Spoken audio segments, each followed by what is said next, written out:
بسم اللہ الرحمن الرحیم۔ پچھلوں کی یادگار، اگلوں کا معیار۔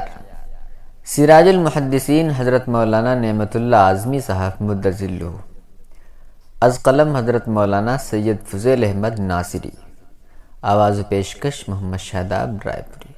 اساتذہ تو یوں بھی بڑے محترم اور مکرم ہوتے ہیں، لیکن بعض اساتذہ اپنے علم، اپنے تقوی، اپنی اداؤں اور اپنی شفقتوں کے سبب تلامذہ کے دل میں زیادہ گھر کر جاتے ہیں۔ خاکسار اپنے جن معلمین و مربیین سے بہت متاثر رہا ہے، ان میں ایک بڑا نام سراج المحدثین حضرت مولانا نعمت اللہ الاعظمی کا ہے۔ یہ اپنی کرم نوازیوں، رحمت افشانیوں اور رافت شیاریوں کی بنا پر رہ کر کو اتنے زیادہ بھاتے ہیں کہ انہیں استاذ کے بجائے ابو کہنے کو جی چاہتا ہے۔ ان سے ملاقات کے دوران صاف محسوس ہوتا ہے کہ معصوم بیٹا ہمک کر اپنے والد کی آغوش میں چلا گیا ہے۔ فاتر ہستی سے دعا ہے کہ انہیں عمر نوح سے نوازے۔ آج کی مجلس میں انہی کا ذکر خیر مقصود ہے۔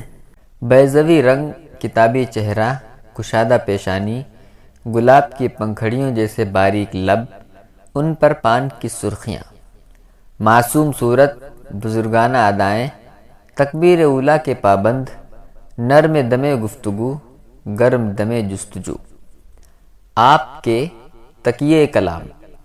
اس میں گرامی نام نعمت اللہ ہے۔ ولادت 1936 میں ہوئی۔ والد کا نام عبد المجید ہے اور دادا کا نام انعامی فضل اللہ۔ حضرت الاستاذ ابھی 13-14 کی سن میں تھے کہ والد گرامی زیادہ پیمائے آخرت ہو گئے، گویا بچپن کے آخری ماہ و سال یتیمی کی گرفت میں۔ رہی والدہ محترمہ تو وہ ان سے اور بھی پہلے رخصت ہوئیں۔ ان کی شکل و صورت بھی حضرت ممدوح کو یاد نہیں۔ پورا معروف کا تعارف۔ پورا معروف ضلع مئو کا ایک بڑا قصبہ ہے، آج سے دہائی قبل یہ اعظم گڑھ میں پڑتا تھا۔ اس کا اصلی نام کرتھی جعفر پور ہے۔ سرکاری دستاویز میں یہی نام رائج ہے، لیکن عوام و خواص کی زبان پر پورا معروف چڑھا ہوا۔ پورا آبادی کو کہتے ہیں۔ سید سالار مسعود غازی کے قافلے کے ساتھ جو افراد آئے تھے، ان میں سے ایک محمد معروف بھی تھے۔ یہ 7 بھائی تھے، ان میں سے ایک بھائی بشارت بھی تھے، جن کے نام سے پڑوس ہی میں بشارت نگر آباد ہے۔ یہ صاحب نسبت اور خدا رسیدہ بزرگ تھے۔ محمد معروف بھی اصحاب دل میں سے تھے۔ انہی کی جانب کرتھی جعفر پور کو منسوب کر دیا گیا اور اب وہ پورا معروف کے نام سے جانا جاتا ہے۔ مکتب کی تعلیم پوری کی پوری مدرسہ اشاعت العلوم پورا معروف میں ہوئی۔ یہ ادارہ جن نیک نفوس کی قربانیوں کے طفیل میں معرض وجود میں آیا، ان میں ممدوح کے گرامی مرتبت والد بھی پیش رہے۔ یہ اس قصبے کا بڑا مدرسہ ہے۔ سراج المحدثین کا تعلیمی سفر والد صاحب کے زیر سایہ اسی ادارے سے شروع ہوا۔ عربی درجات کی تعلیم۔ پورا معروف میں اس زمانے میں حفظ کی تعلیم کا رواج نہ تھا، خال ہی کوئی حافظ ہوتا۔ ممدوح گرامی بھی حافظ نہ ہو سکے۔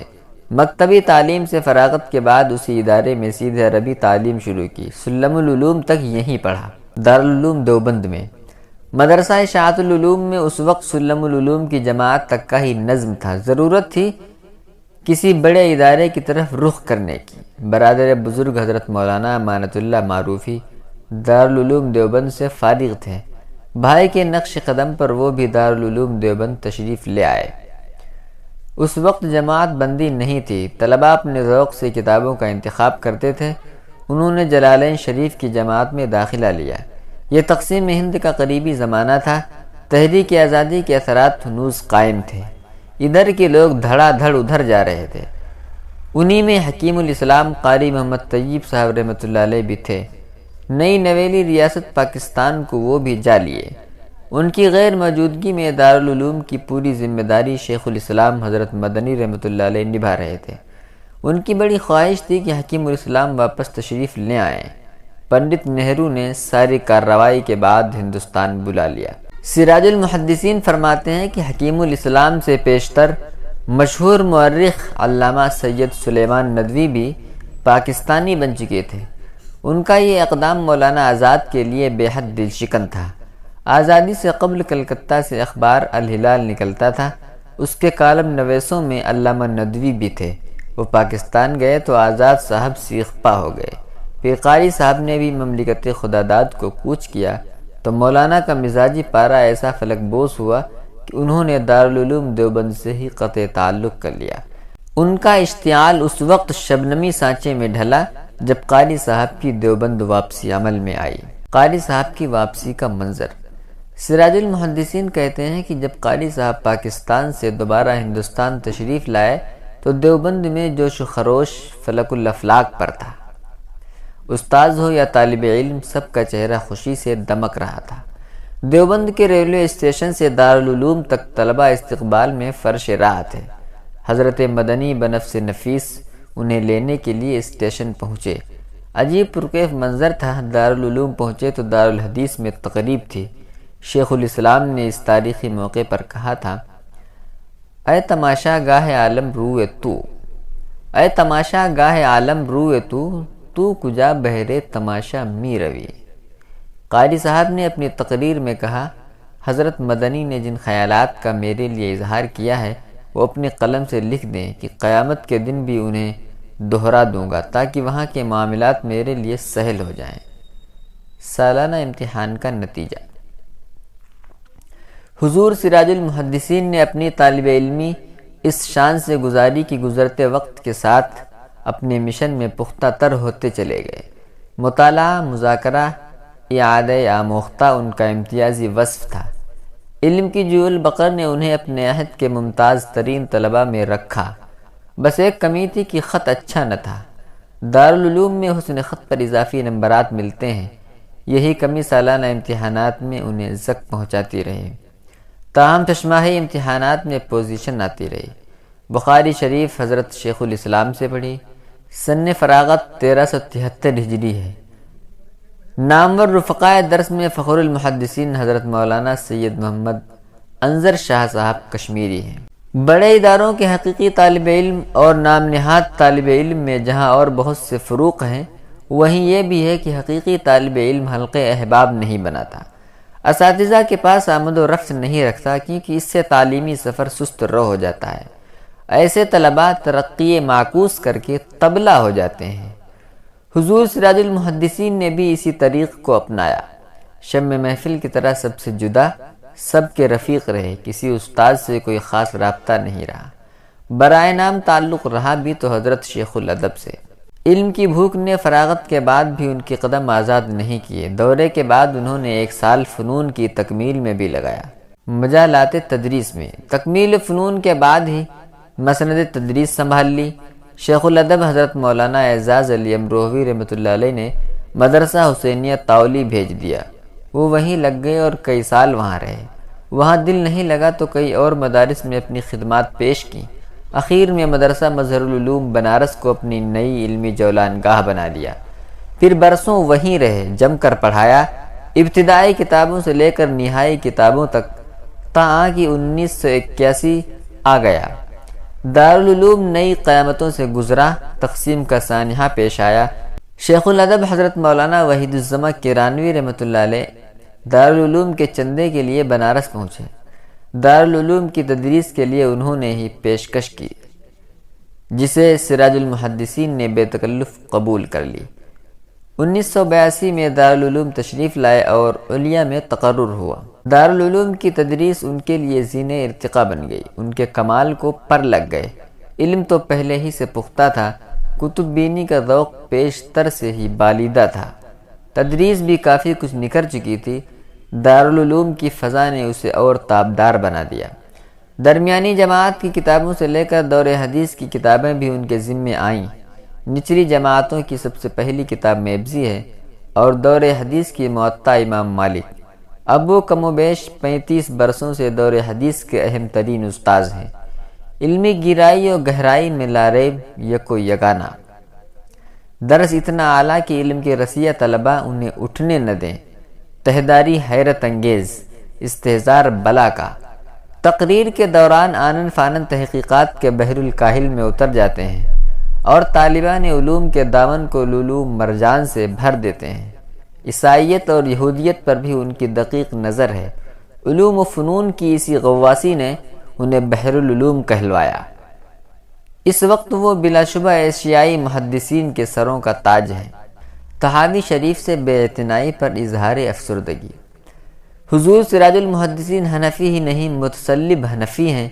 امام ابو حنیفہ پر ارجاء کی تہمت کے نام سے ایک تحقیقی مقالہ بھی لکھا ہے، مگر احناف سے وہ بہت نالاں بھی رہتے ہیں۔ سبب نالش بس یہی ہے کہ طحاوی شریف کو وہ مقام کیوں نہ دیا گیا جس کی وہ حقدار تھی، اسے یوں ہی سرسری گزار دیا جاتا ہے۔ حالانکہ ابو داؤد شریف احادیث صحیحین کی شمولیت کے اعتبار سے طحاوی شریف سے فروتر ہے، مگر ابو داؤد پر احناف کی جو فدائیت ہے طحاوی کے سلسلے میں کہیں بھی نظر نہیں آتی۔ جب احناف ہی اس کی اندیکھی کریں گے تو اسے اور کون پوچھے گا؟ طحاوی شریف سے انہیں اس درجہ پیار ہے کہ باقاعدہ انہوں نے اس پر وقیع کام کیے، اس کی تحقیق و تعلیق کی۔ تقریب معانی الاثار 5 جلدوں میں انہی کاوشوں پر مشتمل ہے۔ بانی تخصص فی الحدیث۔ حدیث اور علم حدیث میں ان کی سلطانی کا ہی فیض ہے کہ دارالعلوم میں تخصص فی الحدیث کا درجہ انہی کے طفیل جاری ہوا۔ اس کے بانی بھی آپ ہیں اور روح رواں بھی وہی۔ اس درجے میں داخلہ فراغت کے بعد ملتا ہے، اس کے لیے شرائط بھی کڑی ہیں۔ ان شرطوں پر اترنا کوہ بے ستون عبور کرنا ہے۔